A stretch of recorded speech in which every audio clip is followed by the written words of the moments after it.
Imagine you're standing on the grass at the Giuseppe Meazza Stadium in Milan. It's June 8, 1990. Over 73,000 screaming fans completely surround you. Across the pitch stand the reigning world champions, Argentina, led by the absolute untouchable god of the game, Diego Maradona. You're wearing the green, red, and yellow of Cameroon. You're down to 9 men. Your lungs are absolutely burning. The final whistle is about to blow. How did a group of largely unknown guys, from a country the football world had completely ignored for decades, end up right here, on the biggest stage in all of sports, about to do the truly impossible? Welcome to this explainer. Because the story of the 1990 Indomitable Lions, it's not just about football. It's about a team that forced the entire globe to rewrite its assumptions. Act 1. The world they walked into. Now, to really understand this miracle, we first have to understand the world this team walked into. It was a world of profound structural inequality and, honestly, overt post-colonial contempt. Before 1990, African football was treated as a curiosity at best and a punchline at worst. The burden of history this team carried was just immense. For 16 long years, the global perception of African football was defined by a single bizarre moment from the 1974 World Cup, when a player from Zaire inexplicably blasted away a Brazilian free kick. The world used that as a cruel shorthand for African naivety. Even when Cameroon qualified in 1982 and when completely unbeaten in their group, they were still eliminated on a goal difference tiebreaker. And arriving in Italy in 1990, Cameroon were fresh off a humiliating, disastrous group stage exit at the African Cup of Nations. Literally no serious analyst gave them a prayer. And if you looked behind the scenes, well, you could see why. The squad was completely fractured. Their preparation was pure chaos. They were led by Valeriy Nepomniachtchi, a bizarrely appointed Russian coach who spoke absolutely no French and had to communicate everything through an interpreter. And inside the dressing room, a bitter, intensely nationalistic rivalry was boiling over between two world-class goalkeepers, Thomas Nkono and Joseph-Antoine Bell. It was, quite frankly, a total mess. Yet inside all that mess, a fierce collective spirit was somehow forged. Joseph-Antoine Bell, who actually ended up losing the starting spot to Nkono just hours before that opening match, perfectly captured their dynamic. He said, "A team is not one good player next to another. A team is that 1 + 1 can give you 3. They knew they weren't individually superior to these massive European and South American giants. But their strength? It was in the collective, fighting through the chaos together." Which brings us to the real emotional anchor of this whole explainer. 38. That was the age of Roger Milla. The man had retired. He was living out on the remote French island of Réunion, playing part-time for a local club, working in radio. He was only recalled to the national team because the president of Cameroon issued a literal decree compelling him to be there. The Russian coach didn't want him, half the squad didn't want him. But with a single touch in a reserve match, the 38-year-old proved he belonged. Act 2. The miracle unfolds. Let's drop right back onto that pitch in Milan for the opening match of the tournament. Argentina, Maradona, the whole world watching. Cameroon had one specific plan: shut out Maradona. And they executed it brutally. The tackles were completely fierce. In the 62nd minute, Kana Biek saw red.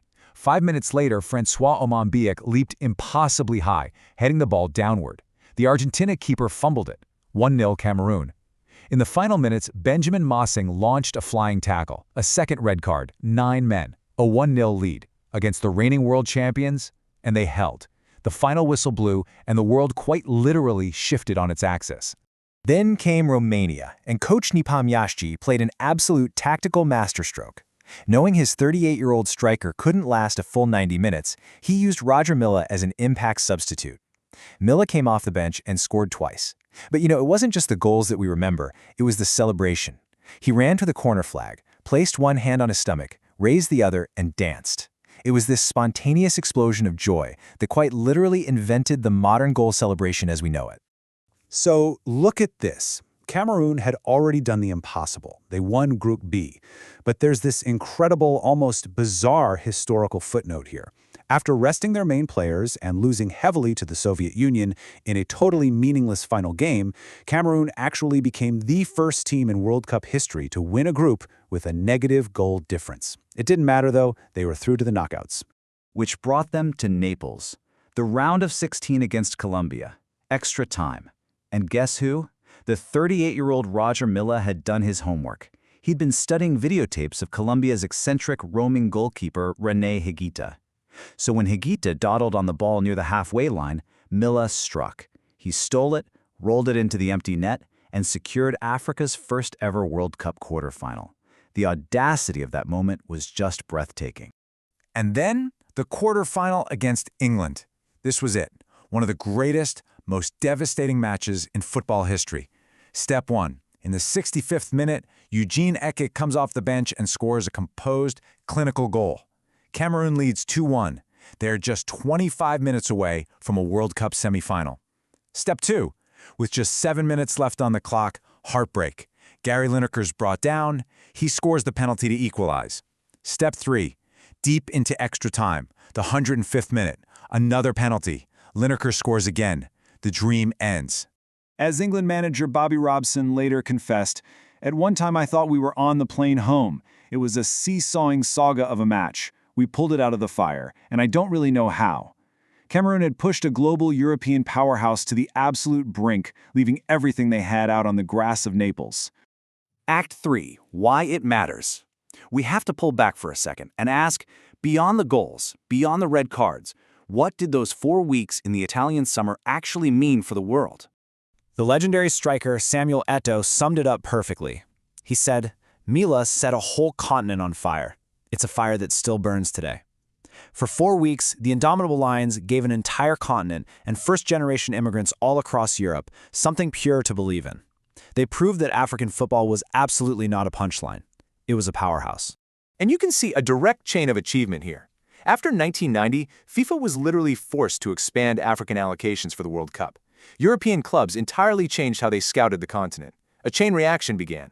Nigeria in '94, Senegal in 2002, Ghana in 2010, all the way up to Morocco in 2022, finally breaking that semifinal barrier.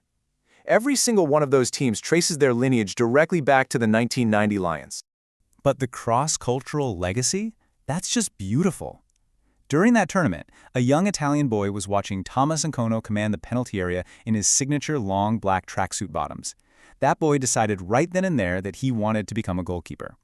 His name was Gianluigi Buffon. He would grow up to be arguably the greatest goalkeeper in history, and he even named his first son Louis Thomas in honor of the very man who inspired him. But there is a deeply painful irony to this story. We have to reflect on the men who actually bled on that pitch. Unsung heroes like Louis-Paul Maffei, the enforcer Benjamin Massing, and the captain Stephen Tata. When the tournament ended, many of them faded right back into obscurity. Tata, the man who held that chaotic, beautiful squad together, died in 2020 at the age of 57. He spent his final years reportedly neglected. It was only after the captain's death that the government finally issued a decree to provide modern housing for the surviving squad members, 30 years too late. It leaves us with a truly haunting realization. The 1990 Cameroon squad rewrote the rules of global football. They lifted an entire continent onto their shoulders. But what does it say about us, about the world, when the underdogs who literally change history are left to be forgotten the second the stadium lights turn off? Think about that.